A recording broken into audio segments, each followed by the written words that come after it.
Hello everyone, this is Preeti. Start करते हैं आज की क्लास। हमारे पास फर्स्ट क्वेश्चन है।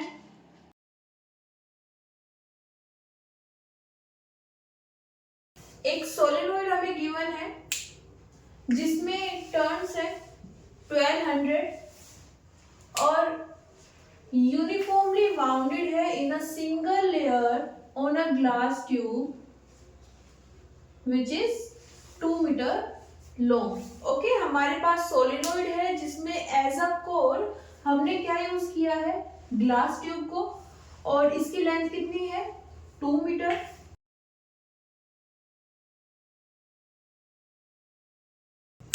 डायमीटर भी गिवन है। फाइंड क्या करना है, find the magnetic intensity.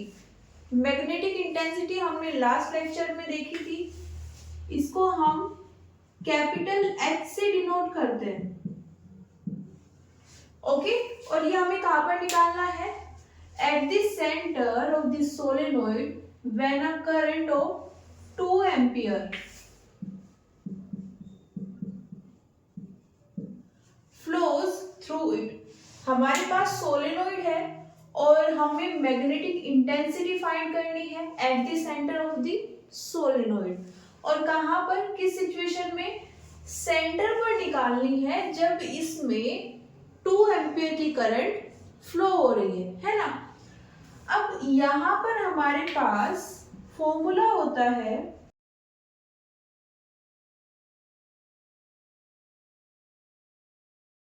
H equals to Ni। N क्या है,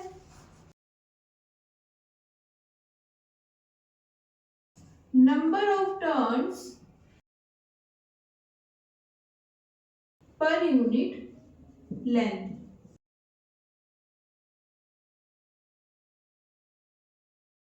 ओके, स्मॉल एन हमेशा जो हमने रिप्रेजेंट किया है उसमें क्या होता है, नंबर ऑफ टर्न्स पर unit length. Okay, total number of turns की जब हम बात करते हैं तो उसको किससे रिप्रेजेंट करते हैं, कैपिटल एन से।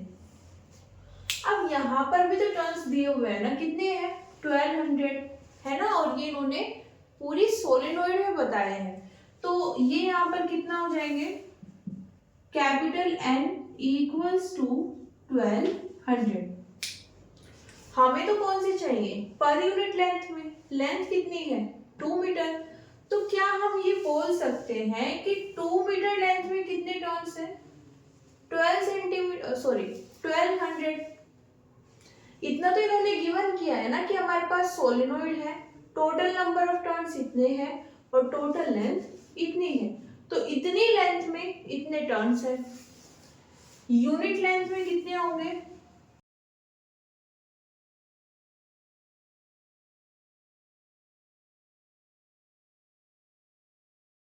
यूनिट लेंथ यहां पर क्या हो जाएगी, मीटर यूनिट यूज की है तो 1 मीटर। ओके, टोटल है हमारे पास 1200 और इसको डिवाइड करेंगे 2 से, that means capital N divided by small N. Okay, ये फॉर्मूला भी आप याद कर सकते हो, है ना, याद करने की जरूरत है नहीं ऐसा कुछ। तो यहाँ से हमारे पास क्या आ गई, n की वैल्यू कितना है, 1200 बाय 2। हमें क्या निकालना है, h, तो क्या हो जाएगा ये, h equals to small n की वैल्यू है हमारे पास 1200 डिवाइडेड बाय 2 इनटू करंट हमें गिवन है 2 एम्पियर। ओके, तो यहाँ पर 2 से 2 कैंसिल हो जाएगा, कितना आएगा 1200। इसको हम और क्या लिख सकते हैं, 1.2 into 10 to the power 3। Okay, और यूनिट क्या आएगी इसकी, ओके, ये वाली यूनिट कैसे आई है, देखो हमने ये कैसे निकाला है, स्मॉल एन। स्मॉल एन हमारे पास आया है capital N divided by small N. यहाँ पर एल क्या है, लेंथ है, और लेंथ की यूनिट होती है, कैपिटल एन की यूनिट नहीं है, तो इसको हम क्या लिख रहे हैं,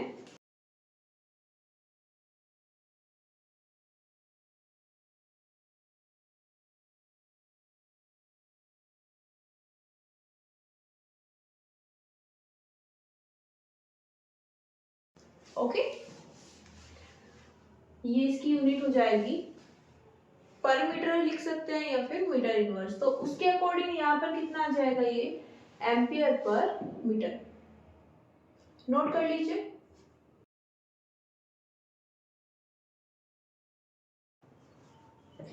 नेक्स्ट क्वेश्चन है हमारे पास, a magnetic dipole is acted upon by two magnetic fields which are inclined to each other at an angle of 75 degree.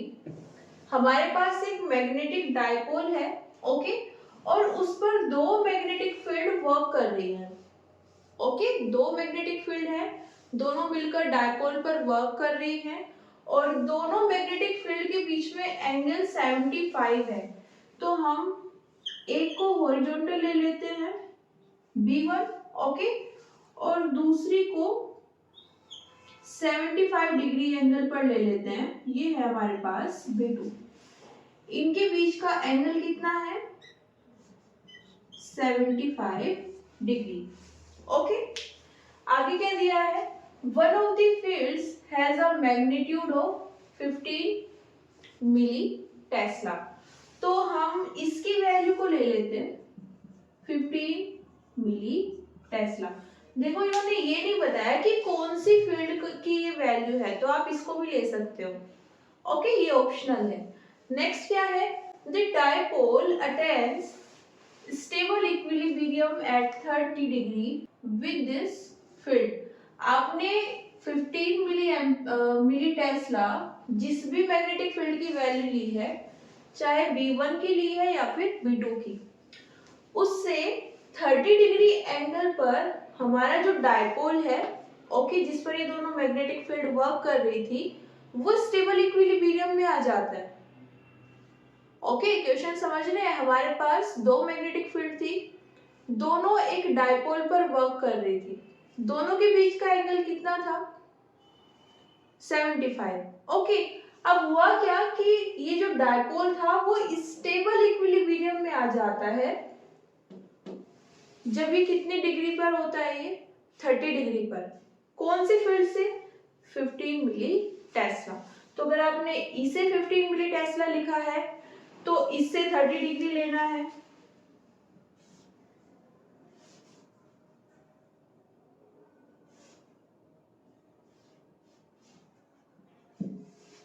Okay, और इससे फिर कितना हो जाएगा, ये टोटल कितना है 75, ये है 30, तो ये कितना हो गया 45। ओके, सेकेंड केस क्या होता, अगर आप इसको 15 मिली टेस्ला ऑब्जर्व करते तो इससे 30 डिग्री एंगल पर इसको रखते, ओके, और फिर ये वाला एंगल कितना बचता 45। ये हमारे पास है डायपोल। ओके, अब यहाँ पर ये 30 डिग्री एंगल पर है इससे और 45 डिग्री एंगल पर है इस मैग्नेटिक फील्ड से। ओके, ये इसकी फाइनल कंडीशन है जिसमें ये कैसे आ गया है, स्टेबल इक्विलिब्रियम में। ओके, देखो जो हमने कॉन्सेप्ट पढ़ा था उसमें यही था कि कोई भी डायपोल है, ओके, वो रोटेट होगा और तब तक रोटेट होगा जब तक वो किस में नहीं आ जाएगा, स्टेबल इक्विलिब्रियम में। ओके, स्टेबल इक्विलिब्रियम में क्या होता है, हमें यहाँ पर निकालना क्या है, magnetic field of second field. अगर हमने इसको कंसीडर कर लिया है तो हमें B2 फाइंड करना है। ओके, अब यहाँ पर स्टेबल इक्विलिब्रियम में होता क्या है, हमारी जो पोटेंशियल एनर्जी होती है, ओके, जो डायपोल की पोटेंशियल एनर्जी होगी वो मिनिमम होती है। ओके, टॉर्क कैसा होता है, टॉर्क 0 हो जाता है ना, मतलब यहाँ पर जो नेट टॉर्क होगा किस पर, इस डायपोल पर, इन दोनों फील्ड के कारण वो कितना हो जाएगा, 0।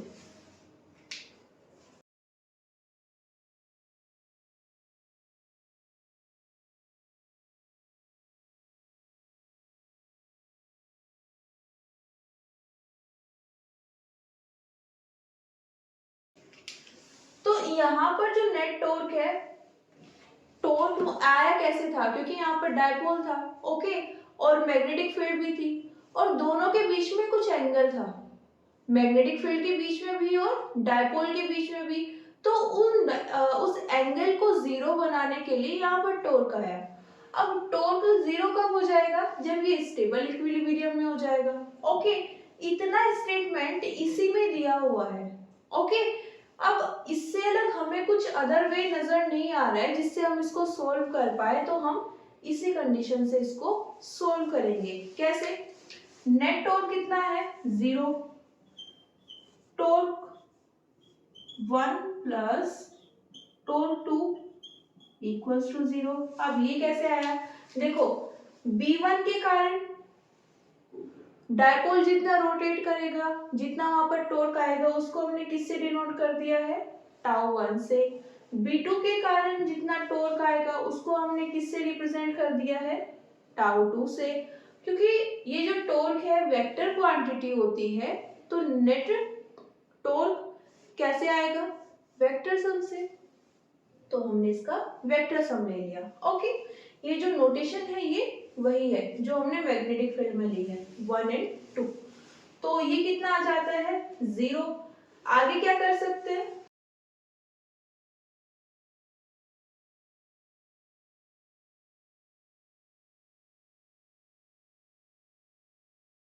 इतना कर सकते हैं। अभी क्या करें, दोनों साइड का मैग्नीट्यूड ले लेते हैं। मैग्नीट्यूड लेंगे तो क्या होगा, डायरेक्शन रिमूव हो जाएगी, कोई नेगेटिव साइन होगा तो वो भी पॉजिटिव बन जाएगा, क्योंकि मैग्नीट्यूड मतलब सिर्फ पॉजिटिव वैल्यूज हम ऑब्जर्व कर रहे हैं, ओके। अब आगे क्या करें, देखो ये टॉर्क होता क्या है, हमारे पास डायपोल का डायपोल मोमेंट होता है, जहां पर हमने उसको रखा है वहां पर मैग्नेटिक फील्ड, और इन दोनों के बीच का एंगल साइन थीटा, ये हमारे पास वैल्यू होती है। तो क्या करना है, टॉर्क 1 कैसे आएगा, यहाँ पर हमें डायपोल मोमेंट की वैल्यू नहीं दी है तो उसको m ही रख लेते हैं, ओके। टॉर्क टाउ 1 किसके कारण आया था, B1 के कारण, B1 मैग्नेटिक फील्ड और डायपोल, इन दोनों के बीच में एंगल कितना है, 30, तो ये कितना आ जाएगा, साइन 30। वैल्यू भी पुट कर लेते हैं, m इंटू 50 मिली टेस्ला है, तो ये कितना आ जाएगा, 10 to the power -3 tesla. Sine 30 की वैल्यू होती है 1/2, तो ये आ गया हमारे पास टाउ 1। इसको इक्वेशन नंबर, इसको 1 ले लेते हैं, ये 2। नेक्स्ट टाउ 2 भी निकाल लेते हैं, कैसे आएगा, देखो डायपोल तो सेम है, तो डायपोल मोमेंट दोनों में सेम रहेगा, यहाँ पर अगर m है तो यहाँ पर भी m ही लेंगे। मैग्नेटिक फील्ड कौन सी लेनी है, B2, एंगल थीटा कितना हो गया इस बार, इन दोनों के बीच में एंगल 45,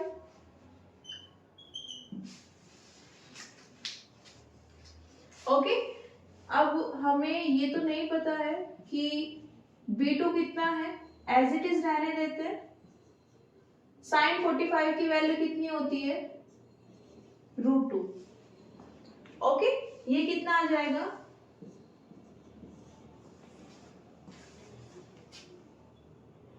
इसको बोल देते हैं इक्वेशन नंबर 3। क्या करेंगे, दोनों को किसी में पुट कर देते हैं, इक्वेशन 1 में,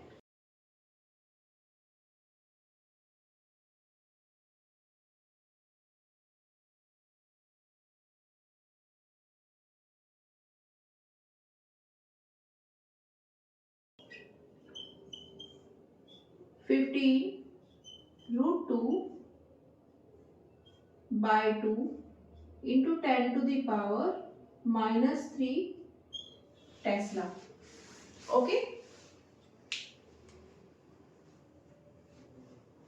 आगे भी इसको सोल्व कर सकते हैं, ओके। ये इसका आंसर आ जाएगा। तो हमने किया क्या है, इस स्टेटमेंट को यूज किया है, अगर आप नहीं जानते कि स्टेबल इक्विलिब्रियम कब आएगा, किस क्या वहां पर सिचुएशन होगी, तो आप इसको सोल्व नहीं कर पाओगे। ओके, तो वैसे तो सिंपल है, बट ये वाले पॉइंट्स आपको समझ अगर आ गए हैं देन ये सिंपल है, अदरवाइज नो। नेक्स्ट क्वेश्चन है हमारे पास, एक मैग्नेटिक निडल है हमारे पास और यहाँ पर मैग्नेटिक मोमेंट हमें दिया हुआ है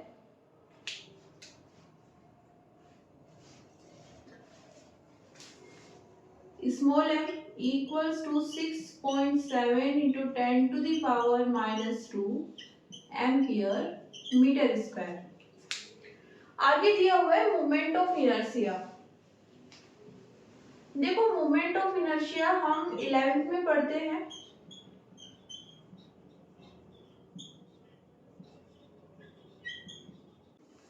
देखो यहाँ पर इस क्वेश्चन को करने के लिए हमें थोड़ी सी 11th की नॉलेज की जरूरत पड़ेगी और उस 11th की नॉलेज में भी कौन सा पोर्शन हम यूज कर रहे हैं, वहां पर हमारे पास ऑसिलेशंस आते थे, है ना।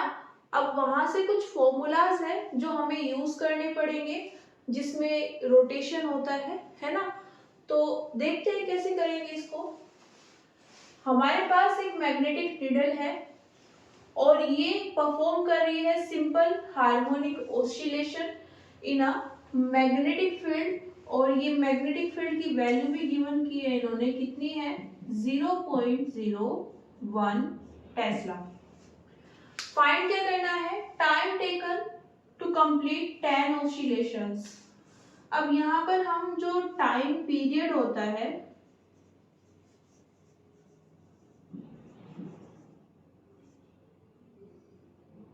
उसको कैपिटल टी से रिप्रेजेंट करते हैं और ये टाइम पीरियड हम बोलते हैं कि जितने टाइम में एक सिंगल ऑसिलेशन कंप्लीट होगा। ओके, तो टी हम किसके लिए रिप्रेजेंट करते हैं,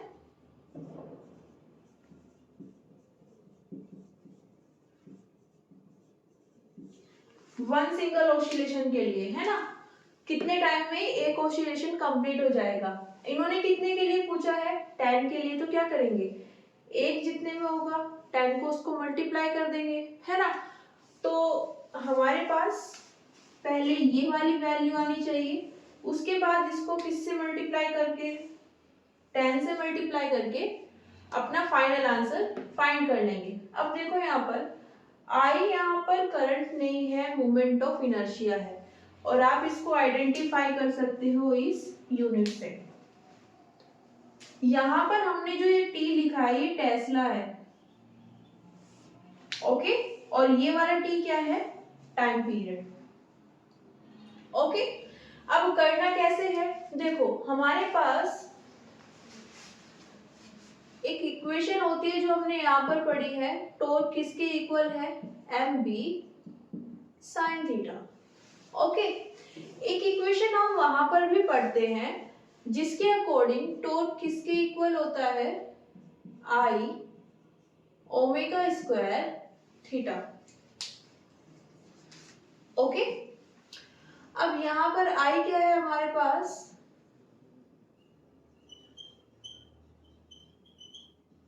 moment of inertia,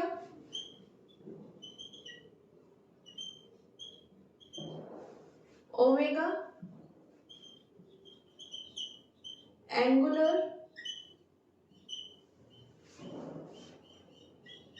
speed, theta क्या हो जाएगा, एंगुलर डिस्प्लेसमेंट।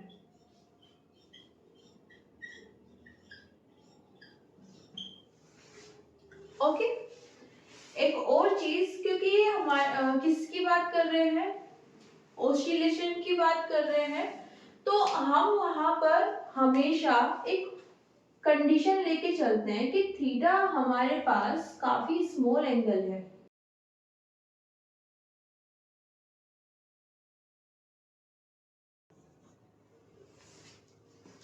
ओके, हम जिस भी बॉडी को ले रहे हैं जो सिंपल हार्मोनिक मोशन शो कर रही है, वहां पर जो वो एंगल है, एंगुलर डिस्प्लेसमेंट वो जो बॉडी कर रही है वो काफी स्मॉल एंगल होता है। ओके, और स्मॉल एंगल होता है, इसीलिए हम इसको और क्या लिख सकते हैं, जैसे हमारे पास साइन थीटा है वो लगभग किसके इक्वल हो जाएगा, थीटा के। वैसे ही अगर टेन थीटा है उसको भी हम क्या लिख सकते हैं, थीटा। मतलब अगर मैं निकालना चाहती हूँ साइन 1 डिग्री की वैल्यू, तो वो लगभग 1 के ही इक्वल आएगी। अगर मैं निकालना चाहती हूँ टेन 1 डिग्री की वैल्यू, तो वो भी लगभग 1 के ही इक्वल आएगी। जब एंगल बहुत ज्यादा छोटा हो जाता है तो इस तरह की सिचुएशन आने लगती है कि जितना एंगल है उतना ही हमारे पास एग्जैक्ट नंबर आ रहा है, जो मतलब हम साइन थीटा या टेन थीटा के अकॉर्डिंग निकाल रहे हैं। ओके, सिर्फ इन दोनों के साथ ऐसा होता है, कोस के साथ में ऐसा नहीं होगा। ओके, तो यहाँ पर हमारे पास ये जो इक्वेशन है इसको हम क्या लिख सकते हैं, एम बी थीटा। ओके,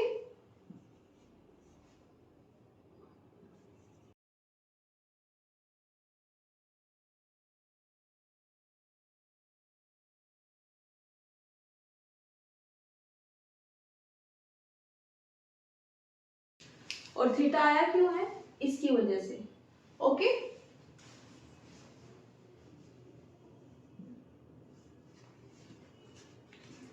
यहाँ पर इन्होंने ऑसिलेशन की बात की है, सिंपल हार्मोनिक ऑसिलेशन की बात कर रहे हैं, वहां पर थीटा काफी ज्यादा छोटा होता है, इसलिए हमने इन इक्वेशंस में भी साइन थीटा को थीटा से रिप्लेस कर दिया है। ओके, अब क्या करें आगे, ये इक्वेशन नंबर 1 है, ये 2 है, दोनों टॉर्क के इक्वल है तो दोनों को इक्वेट कर देते हैं।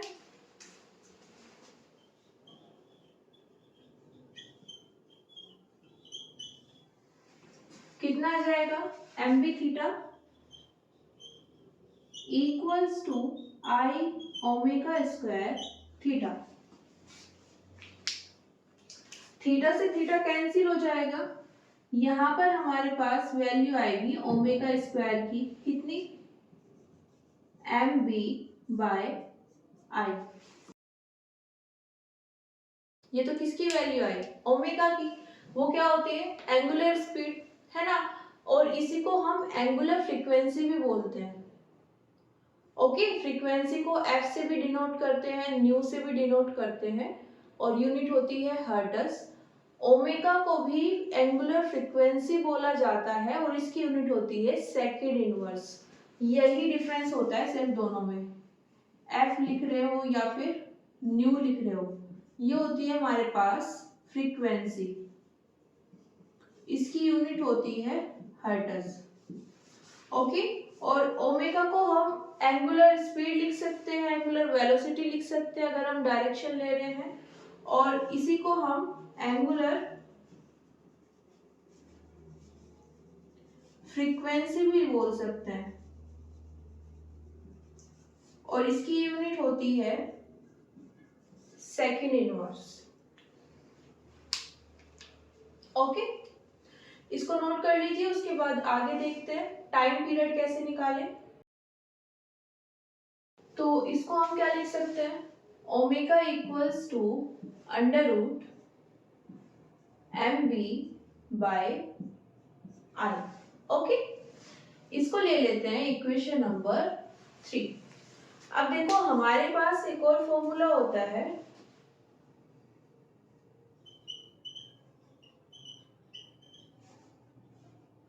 Omega equals to 2 pi F, F यहाँ पर वही फ्रीक्वेंसी है, और एक और फॉर्मूला होता है 2 पाई बाय टी। टी क्या है यहाँ पर, टाइम पीरियड। ओके, तो इस वाले रिलेशन को यूज करें तो हमारे पास टी क्या आ जाएगा, 2 pi by omega.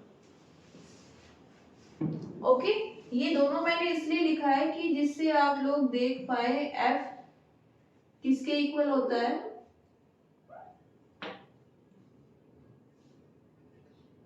1/t।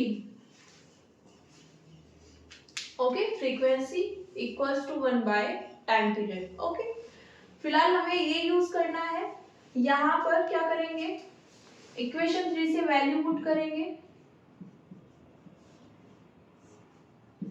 I/mb from 3।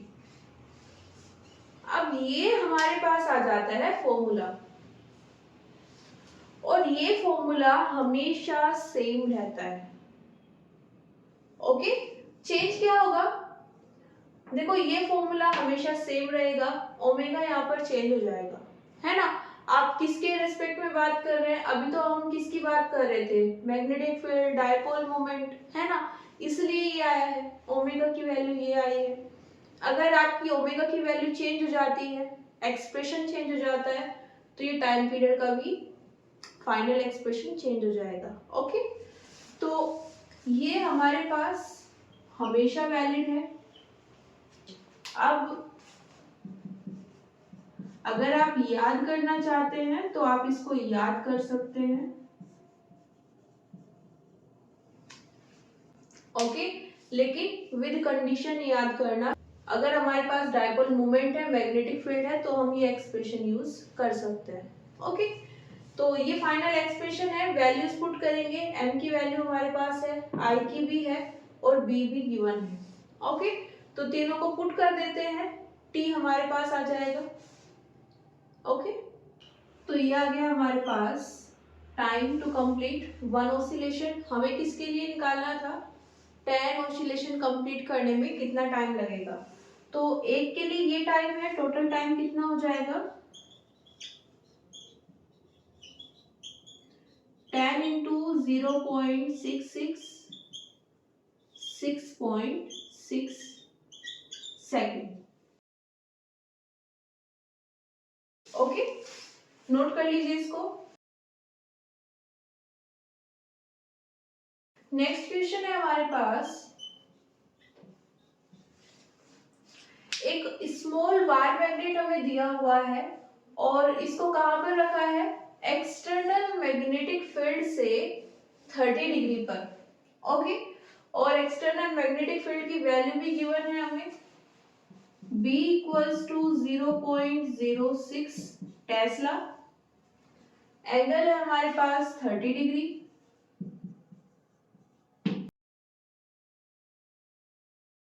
experiences a torque of 0.018 newton metre. तो टॉर्क की वैल्यू भी हमें गिवन की है 0.018 न्यूटन मीटर। ओके, तो tau equals to M V sine theta हमारे पास होता है, और उसकी हमें सभी वैल्यूज मिल गई है।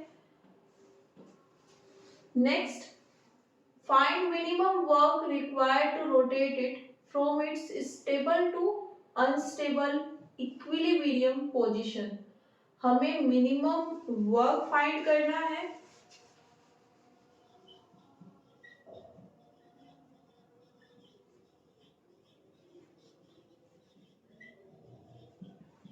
देखो, हमने बात की थी पोटेंशियल एनर्जी की। ओके, पोटेंशियल एनर्जी क्या होती है,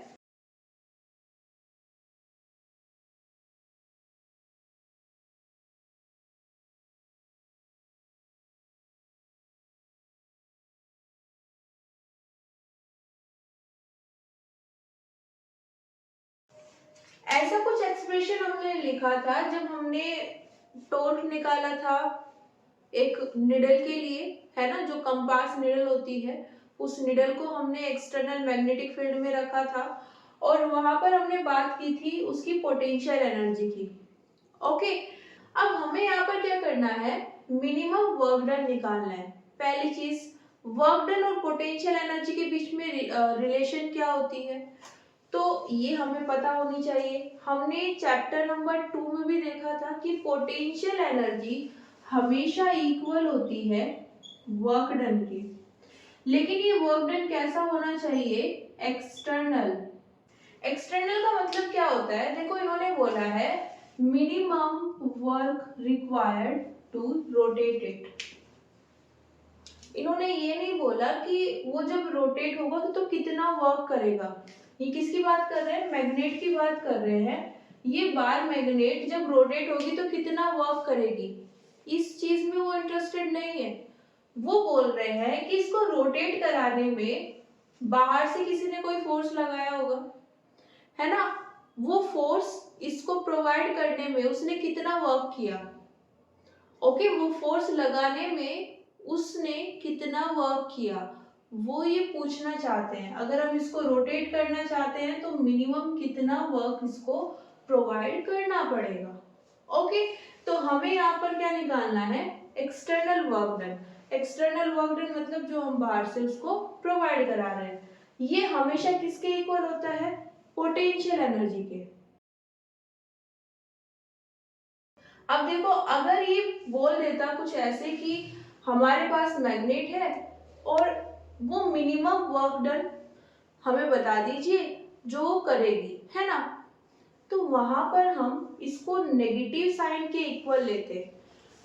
अगर हम बात करें पोटेंशियल एनर्जी की तो वो इक्वल होती है वर्क डन के, लेकिन नेगेटिव साइन आ जाएगा किस केस में, अगर ऑब्जेक्ट खुद से वो काम कर रहा है ना, और अगर हम उससे वो काम करा रहे हैं, हम उसे एनर्जी दे रहे हैं, तो वहां पर हम कौन सा वर्क लेंगे, एक्सटर्नल वर्क डन, और वहां पर कोई साइन नहीं आएगा। ओके, तो यहाँ पर हम इस एक्सप्रेशन को यूज करेंगे क्योंकि सिंपली उन्होंने यही पूछा है, तो हम सीधा सीधा ये यूज करेंगे। सेकेंड थिंग, यहाँ पर टॉर्क पूछा है तो टॉर्क कितना आ जाएगा,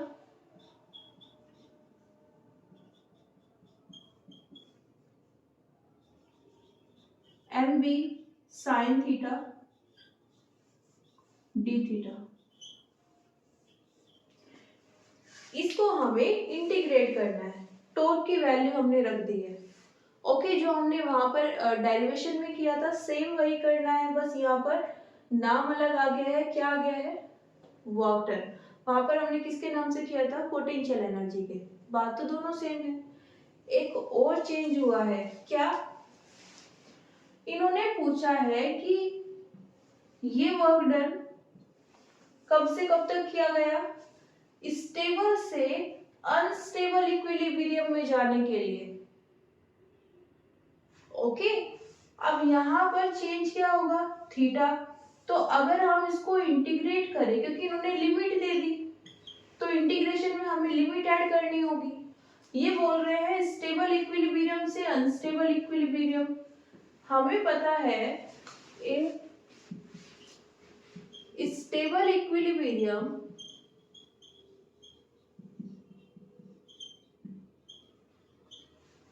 थीटा कितना होता है, 0, और अनस्टेबल में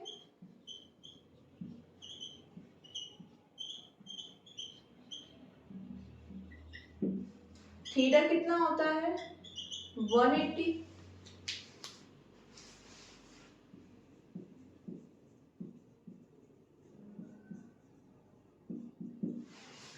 कहां से कहां जाना है, स्टेबल से अनस्टेबल में जाना है। सो इनिशियल कितना है, 0, और हमें कहां जाना है, थीटा फाइनल तक, ये कितना आ जाएगा, 180। ओके, इनिशियल हम लिखते हैं नीचे और फाइनल ऊपर, तो ये कितना हो जाएगा यहाँ पर,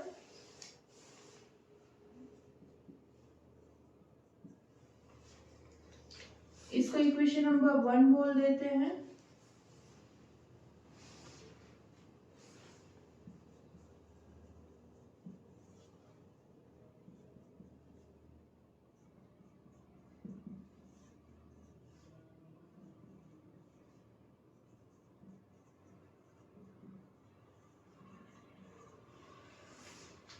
ओके,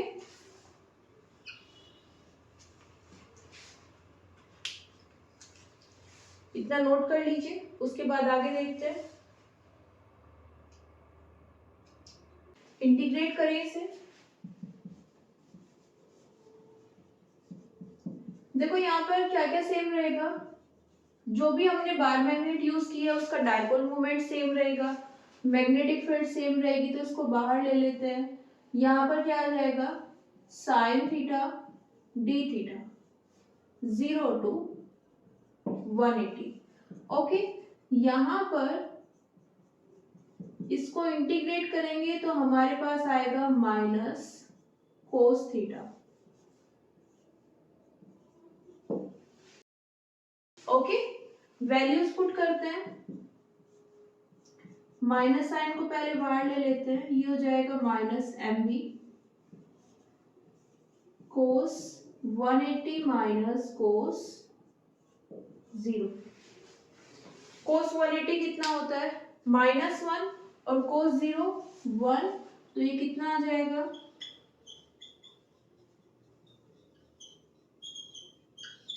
-1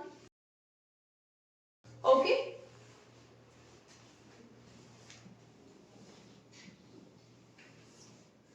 वर्क डन हो जाता है हमारे पास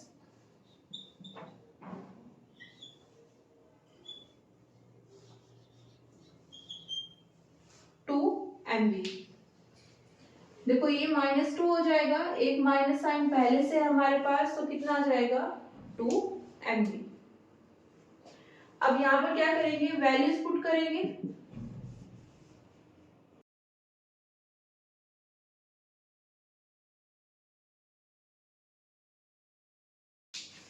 देखो यहाँ पर हमारे पास m की वैल्यू नहीं है, ओके। और इन्होंने स्टार्टिंग में एक स्टेटमेंट भी दिया था जिसको हमने यूज नहीं किया है, कि हमारे पास जो बार मैग्नेट है उसको कहां पर रखा है, 30 डिग्री एंगल पर, किससे, मैग्नेटिक फील्ड से, और ये एक टॉर्क एक्सपीरियंस कर रही है।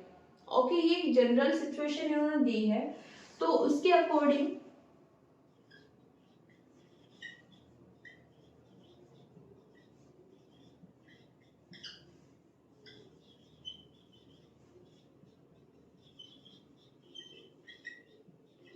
हम यहाँ पर वैल्यूज पुट करके ये m की वैल्यू निकाल सकते हैं। टाउ कितना है, 0.018 इक्वल्स टू m, b है हमारे पास 0.06 और थीटा है 30, साइन 30 की वैल्यू होती है 1/2।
तो क्या किया हमने, इसको रीअरेंज किया है।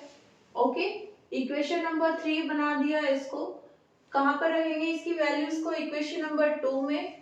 तो फाइनली वर्क डन कितना आया है, 72 × 10⁻³ जूल। ओके, अब यहाँ पर देखो प्रॉब्लम क्या हो सकती है, ये जो इन्होंने स्टेटमेंट दिया है इससे ये मत करना कि जब हमने इंटीग्रेशन किया था, ओके, हमने जब ये लिखा था M B sine theta D theta, यहाँ पर साइन 30 मत पुट करना, ये इन्होंने एक जनरल सी सिचुएशन दे दी है जिससे आप m को फाइंड कर पाओ। ओके, जैसे ये एक्सप्रेशन है, इसमें ये कुछ कंडीशंस इन्होंने दी है, उस कंडीशन में टॉर्क कितना है वो आपको बताया है, तो एक जनरल सिचुएशन है जहां से आप क्या निकाल सकते हो, m। अब उसके बाद ये पूछ रहे हैं नेट वर्क डन, है ना, मिनिमम वर्क डन। अब उसके लिए हम क्या कर रहे हैं, इंटीग्रेशन।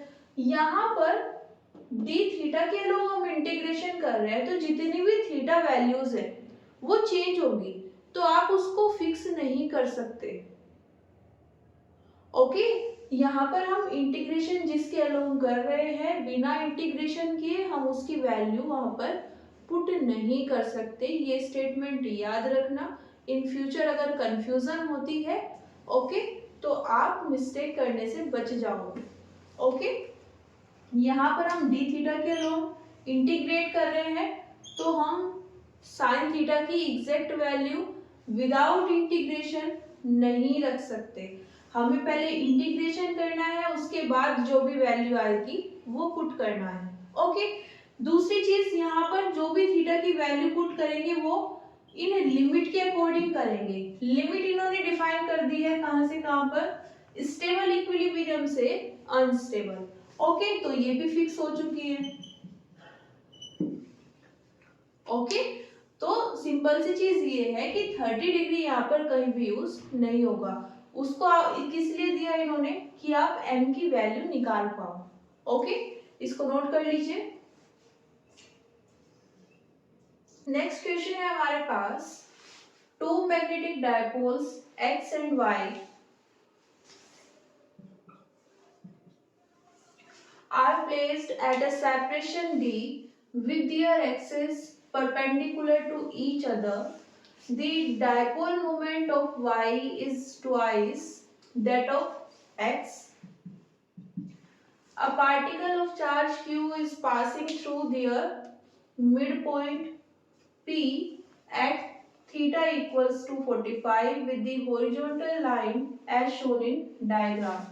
देखो एक डायग्राम हमें दिया हुआ है, उसमें हमारे पास दो मैग्नेट है, ये हमारे पास जो डॉटेड लाइन है ये शो कर रही है जो हमारे पास हॉरिजॉन्टल एक्सिस है। ओके, अब ये वाली मैग्नेट तो इसकी अलोंग रखी हुई है ना, और ये इसकी वर्टिकल पोजीशन में।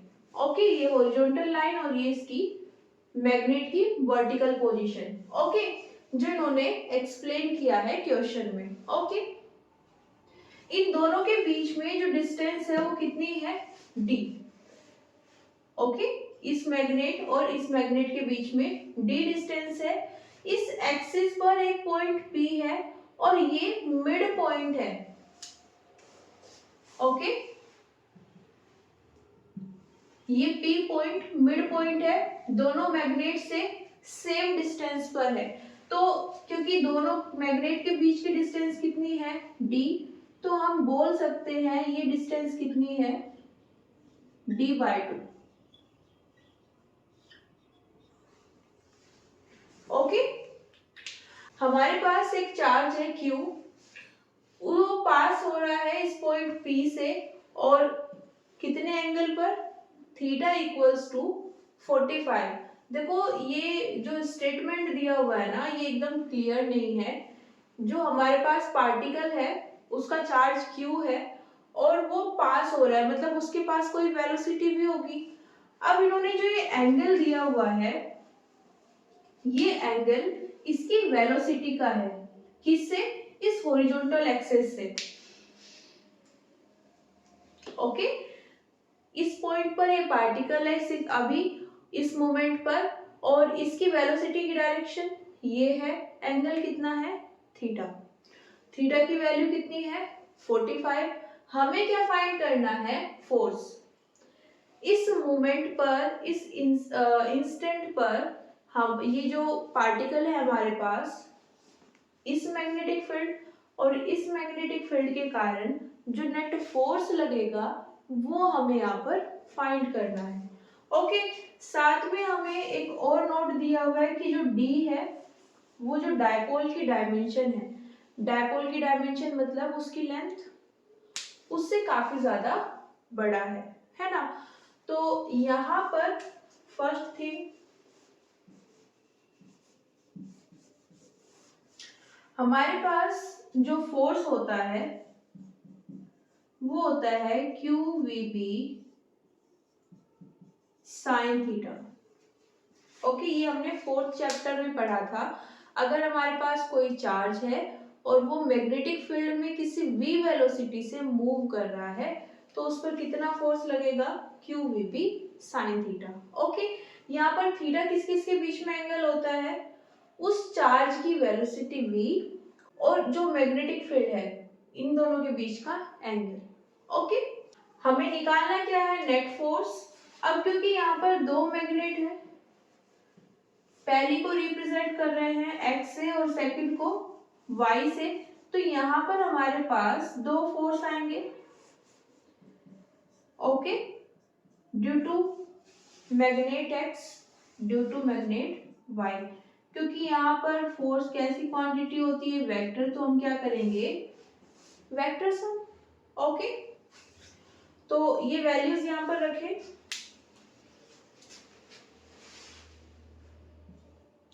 देखो इन्होंने v यहाँ पर दिया नहीं था, ये हमने लेट किया है, माना है, ठीक है। f कितना हो जाएगा, fx q v bx।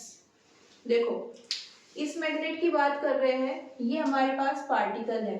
Okay, यहाँ पर इसकी मैग्नेटिक फील्ड की डायरेक्शन क्या होगी, देखो ये साउथ पोल है, ये नॉर्थ पोल है, तो इस मैग्नेट के लिए ये किसकी डायरेक्शन हो जाएगी, इसका जो भी डायपोल मूवमेंट होगा mx लिख देते हैं, और जो इसकी फील्ड है bx, दोनों की डायरेक्शन क्या होगी, s to n। ओके, तो यहाँ पर हम अगर बात करें किसकी, एंगल की, इस मैग्नेट की जो मैग्नेटिक फील्ड है इस पॉइंट पर कैसी आएगी, अलोंग दी एक्सिस। देखो ये मैग्नेट है, ये इसकी डायरेक्शन। ओके, और इसी डायरेक्शन में इस पॉइंट पर भी ये अप्लाई होगी मैग्नेटिक फील्ड, तो ये मैग्नेटिक फील्ड की डायरेक्शन, ये v वेलोसिटी, थीटा कितना दिया हुआ है 45, तो ये कितना हो जाएगा,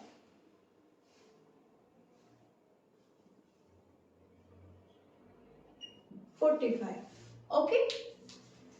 नेक्स्ट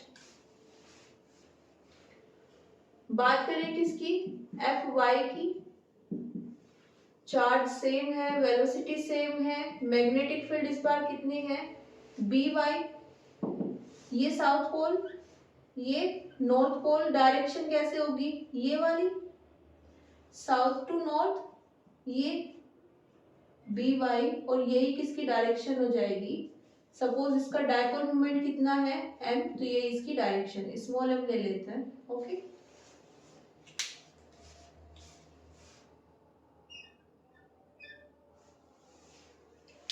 जब भी हम मैग्नेट के ऊपर बात करते हैं उसके साउथ और नॉर्थ पोल के बीच में, तो हमेशा डायरेक्शन कैसे कंसीडर करते हैं, साउथ टू नॉर्थ। ओके, अगर आप आउटसाइड से मेजरमेंट करना चाहते हो तो वहां से भी कर सकते हो, बस उस केस में दोनों में आपको डायरेक्शन कैसे लेनी है, नॉर्थ टू साउथ। ओके, यहाँ पर भी और यहाँ पर भी। अभी देखो यहाँ पर हमारे पास इस डायरेक्शन में क्या है, By, और ये हॉरिजॉन्टल एक्सिस, और ये हमारे पास वेलोसिटी v, ये एंगल कितना है 45, ये कितना हो जाएगा 90, तो यहाँ पर टोटल एंगल कितना हो गया, साइन 90 प्लस 45। ओके, तो ये इक्वेशन नंबर 2 ले लेते हैं, इसको 3 और इसको 1।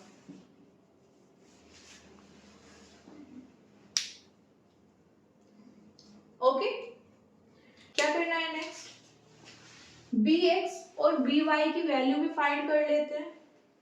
ओके, हमने एक एनालॉजी पढ़ी थी डायपोल एनालॉजी। ओके, उसके अकॉर्डिंग हमने जो इलेक्ट्रिक डायपोल मोमेंट के एक्सप्रेशन निकाले थे, इलेक्ट्रिक फील्ड और इलेक्ट्रिक डायपोल मोमेंट। ओके, इनका जो रिलेशन होता था इक्वेटोरियल पोजीशन पर और एक्सियल पोजीशन पर, उसके अकॉर्डिंग हम क्या लिख सकते हैं, मैग्नेटिक फील्ड और मैग्नेटिक डायपोल मोमेंट का जो एक्सप्रेशन होगा। जैसे एट एक्सियल पोजीशन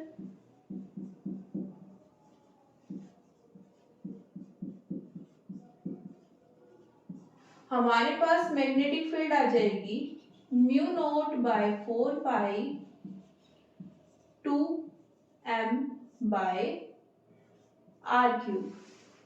यहाँ पर जो पॉइंट P है, इस पॉइंट P पर हम क्या निकाल रहे हैं, मैग्नेटिक फील्ड। अब अगर इस मैग्नेट की बात करें तो इसके लिए ये कौन सी पोजीशन है, एक्सियल पोजीशन। तो यहाँ पर B को रिप्लेस कर देते हैं Bx से और इसको Mx से। Okay, next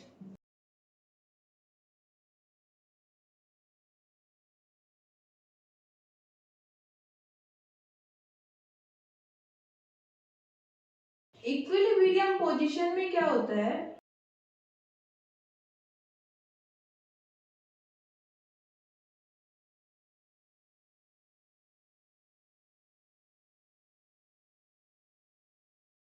okay. अब क्योंकि यहाँ पर ये जो मैग्नेट है इसके लिए ये पॉइंट कैसा है, इक्वेटोरियल पोजीशन पर है, तो हम इसके लिए ये एक्सप्रेशन यूज कर सकते हैं। ओके, अब यहाँ पर जो r है वो कितना होगा, पॉइंट की मैग्नेट से डिस्टेंस कितनी है, d/2। ओके, और यहाँ पर भी कितनी है, d/2, जैसे कि हमने मेंशन किया हुआ है डायग्राम में। ओके, अब यहाँ पर एक रिलेशन दी हुई है क्वेश्चन में,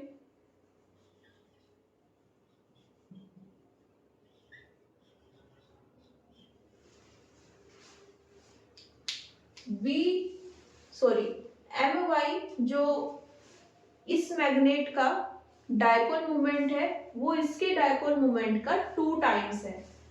ओके, ये हमें गिवन है क्वेश्चन में। तो इसको जब हम यहाँ पर पुट करेंगे Bx कितना आएगा, वो तो सेम ही रहेगा, By लिख लेते हैं। By कितना हो जाएगा, माइनस म्यू नॉट बाय 4 पाई 2 mx बाय d/2 क्यूब। कितना हो गया, By को हम लिख सकते हैं,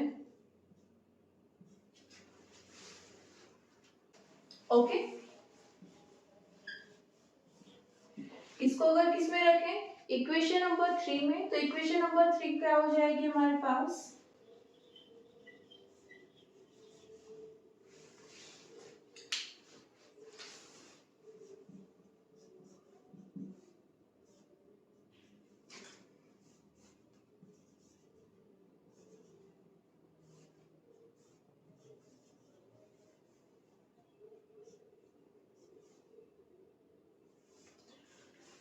साइन 90 प्लस 45, इसकी वैल्यू हमारे पास आती है, इसको हम लिख सकते हैं कोस 45। ओके, और कोस 45 की वैल्यू कितनी होती है, माइनस Q 1/√2। देखो ये मैंने कैसे किया है, हमारे पास अगर आपको याद है तो ये कुछ ऐसे लिखते हैं हम,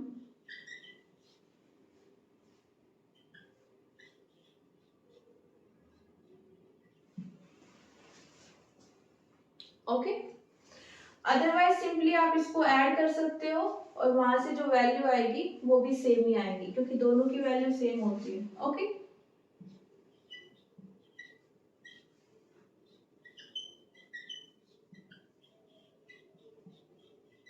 अगर आपको सीधा सीधा कोस 135 की वैल्यू याद है तो आप वो भी लिख सकते हो, सॉरी साइन 135 की वैल्यू अगर याद है तो आप सीधे सीधा उसको भी लिख सकते हो, वो भी कितनी होती है 1/√2।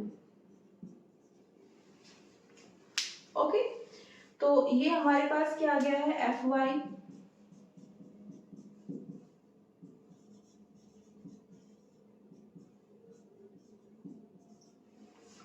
Okay,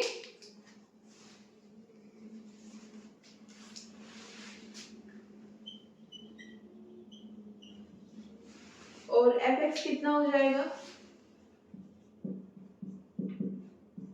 Q V B X /√2।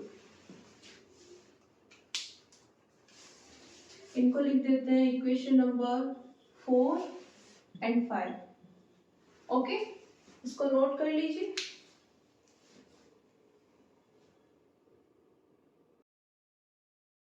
तो इक्वेशन नंबर 1 में पुट कर देते हैं।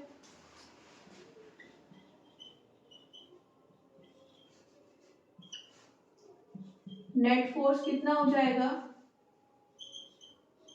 Q V B X /√2 minus Q V B X /√2। यहाँ पर ब्रैकेट्स किस लिए हैं, हमारे पास फॉर्मूला था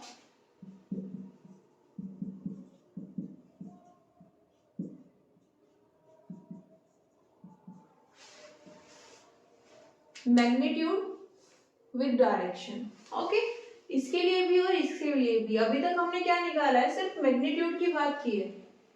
ओके, डायरेक्शन कैसे आएगी, डायरेक्शन भी देख लेते हैं, तभी हम इस फॉर्मूले में रख सकते हैं। ओके, देखो इस मैग्नेट के लिए हमारे पास ये इसकी मैग्नेटिक फील्ड की डायरेक्शन और ये है वेलोसिटी। ओके, एंगल कितना है बीच में 45। ओके, हम फोर्स की डायरेक्शन निकालना चाहते हैं। फॉर्मूला क्या है हमारे पास यहाँ पर V क्रॉस B।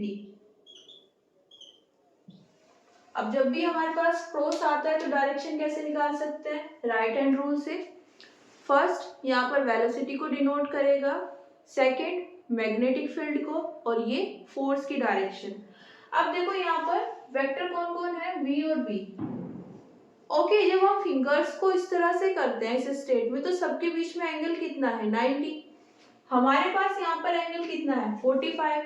ये मैंने फोर्थ चैप्टर में मेंशन भी किया था कि अगर इन दोनों के बीच में एंगल 90 नहीं भी है तो भी हमें राइट हैंड रूल से एग्जैक्ट डायरेक्शन मिल जाती है, किसकी, फोर्स की। ओके, यहाँ पर हमारे पास वेलोसिटी और मैग्नेटिक फील्ड कुछ इस तरह है। ओके, इस डायरेक्शन में मैग्नेटिक फील्ड, इस डायरेक्शन में वेलोसिटी है ना, लेकिन परपेंडिकुलर नहीं है, थोड़ी टिल्ट है, तो थोड़ा सा एंगल कितना ले लेते हैं 45 लेंगे या एग्जैक्टली 90 लेंगे। दोनों केसेस में जो फोर्स की डायरेक्शन आ रही है वो कैसे आ रही है इनटू दी प्लेन। चेक कर सकते हो आप, ये मैग्नेटिक फील्ड, ये वेलोसिटी और ये थंब, ये आ रहा है इनटू दी प्लेन। अगर आप दोनों के बीच में एंगल कितना रखते हो 90, तब भी आएगा। थोड़ा सा अगर आप एडजस्ट करने की कोशिश करते हो, वैसे जरूरत नहीं है, करते हो तो भी कितना आएगा इनटू दी प्लेन। तो यहाँ पर ये कितना है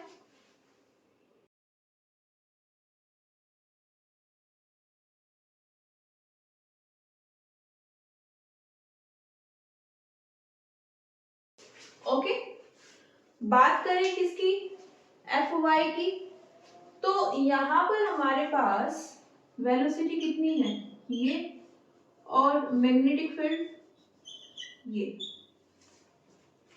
इस बार 90 से भी ज्यादा हो गया एंगल। ओके, तो अगर यहाँ पर आपने एडजस्ट भी किया होगा, यहाँ पर नहीं कर पाओगे। ओके, तो वही मैं बोल रही थी, एंगल जरूरी नहीं है 90 रहे, राइट हैंड रूल हमेशा वर्क करता है। ओके, यहाँ पर हमारे पास वेलोसिटी, ये मैग्नेटिक फील्ड, इस बार मैग्नेटिक फील्ड कहाँ है नीचे, ये क्या आ जाएगी, वेलोसिटी, और thumb again into the plane. Okay, तो यहाँ पर भी हमारे पास क्या आ जाएगा,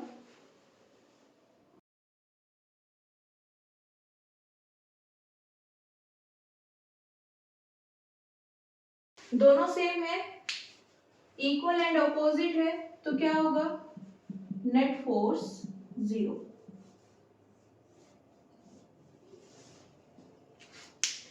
ये जब डायरेक्शन लेते हैं ना तो आपको देखो, जैसे यहाँ पर एंगल कितना है 45, यहाँ पर कितना है 135, लेकिन इन दोनों में से ना एक डायरेक्शन आपको एग्जैक्ट मिल जाएगी। जैसे ये कैसी है, एग्जैक्टली एक्स में है, ये कैसे एग्जैक्टली वाई में है। हो सकता है किसी दूसरे केस में v की डायरेक्शन आपको एग्जैक्ट मिल जाए, x में, y में या z में। ओके, तो आप उस फिंगर को अपना सेट कर सकते हो। जैसे हमने यहाँ पर v को सेट किया, इसके केस में ये सेट किया, इसके केस में यहाँ पर सेट किया। ओके, v खुद से सेट हो जाएगी, ये हमारे पास फोर्स आ जाएगा। ओके, तो ये हमारे पास कुछ क्वेश्चंस थे, इसको नोट कर लीजिए।